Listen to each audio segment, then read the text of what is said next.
Truly walk to this vision, to see it accomplished, to be a part of it, to paint yourself into this picture. Because it's going to require, as I shared with you with the well thing, that if you're giving yourself to this vision, you're giving this other one up because you can't do both. You know, I like to use the example of, I've got, you know, so you can get your mind wrapped around what this vision statement does when we buy into it. It's like, I got this vision, Tommy, my son Tommy, or Russ and Pete, all of you guys. I got this vision of this afternoon going to Cabela's. Oh, seriously, I mean, stay with me on this. I got this vision. You guys buy into this vision with me? Yeah, we do. Going to Cabela's, and we can see ourselves there. Buying Cabela's stuff. And having a good time, eating there. You know, can you see a picture of Cabela's, right?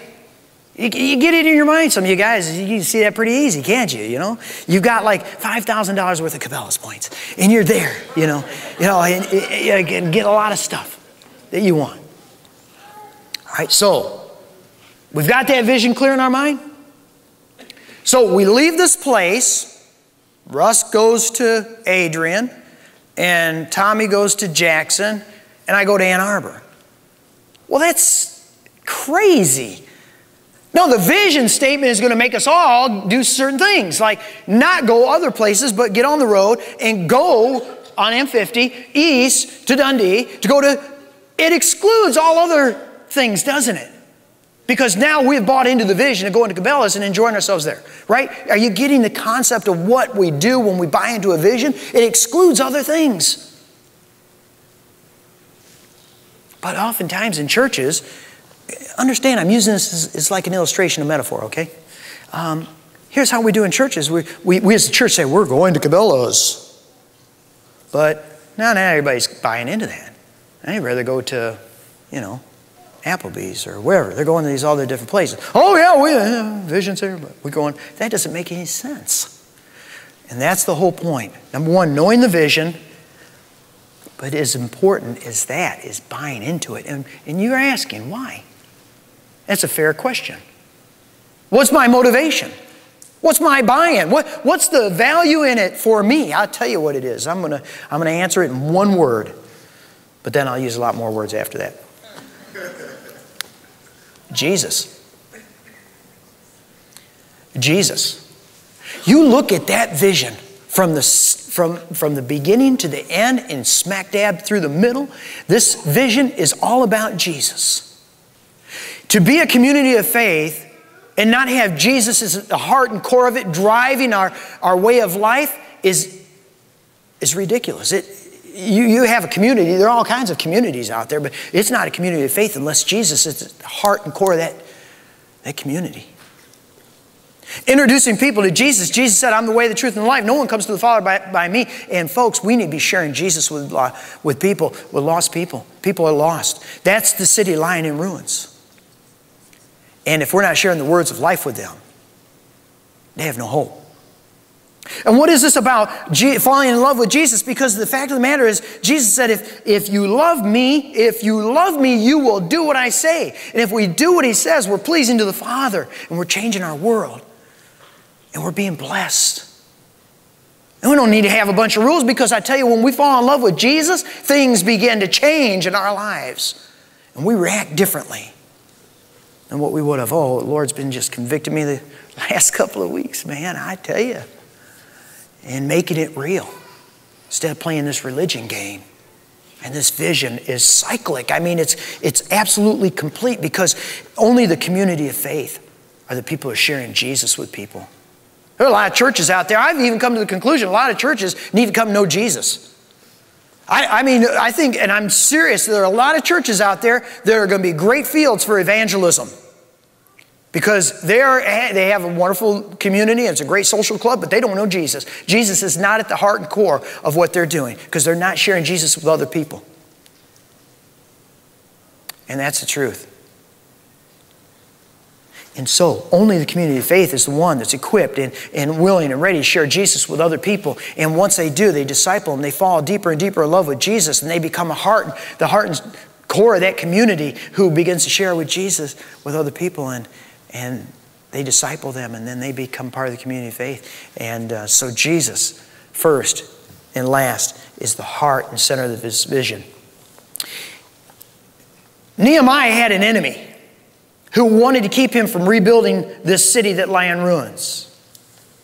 If the enemy has his way in the book of Nehemiah, then the city of Jerusalem will continue to lie in ruins, and the people will be without hope. The enemy promotes division. He knows that's the best way to do it, is promote division.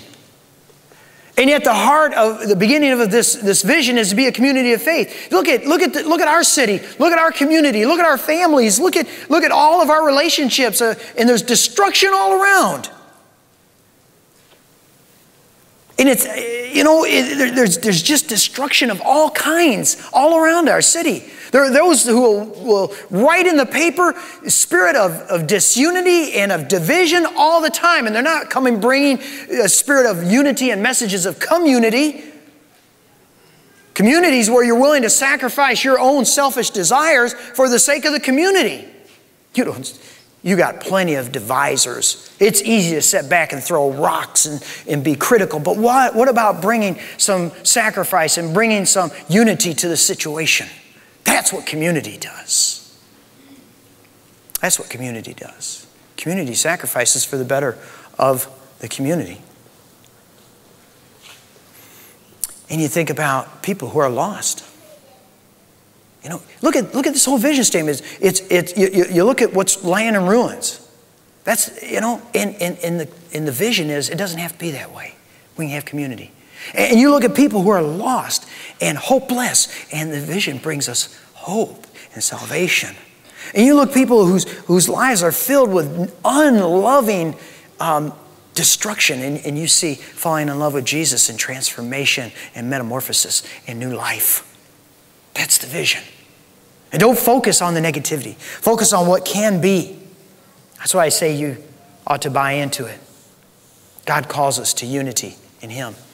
He calls us to be a community of faith, introducing people to Jesus, growing this community of Jesus lovers. So our community of faith is not exclusive, but it's growing and developing and just like a snowball. Can you see it? Can you see how that will change how we live? Living for the vision will define us. It'll keep our eye on where we're supposed to be going. It will keep us from going other places. Vision always comes before provision. If we get this, then we can do it. No. Nehemiah, he had this vision before he had a single stick of lumber, before he had a single soldier, before he had a single worker. He had this vision. God's going to rebuild this city, and he's beginning to walk it out. God brings the provision as he's walking to the vision. Where do you see us, New Song? Where do you see us in this community? Do you see us as that community of faith? Do you see us introducing people to Jesus? Say, we need more pastors. We need more pastors. Is that part of the vision? It's going to take us there? Well, God will provide for it. If we're walking towards the vision, right? So begin to pray for the vision. Begin to pray and fast for the vision and begin to walk it out. Begin to walk it out. Understanding that we're going to have to fight the enemy every single step of the way. But it begins with buying into the vision. Buying into the vision.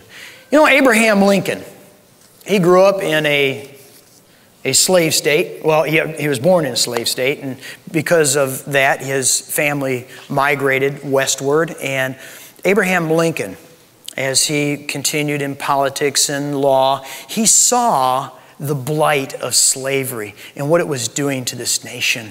And he was morally, politically, and civically opposed to the practice of slavery, and he saw the blight. He saw his nation in ruins because of slavery, and he fought against it. But he had a vision for a nation where every person is created equal. He also knew that there would be opposition to this vision, but the fight was worth it. Paul would tell us the same thing. Person of faith, fight the good fight of faith.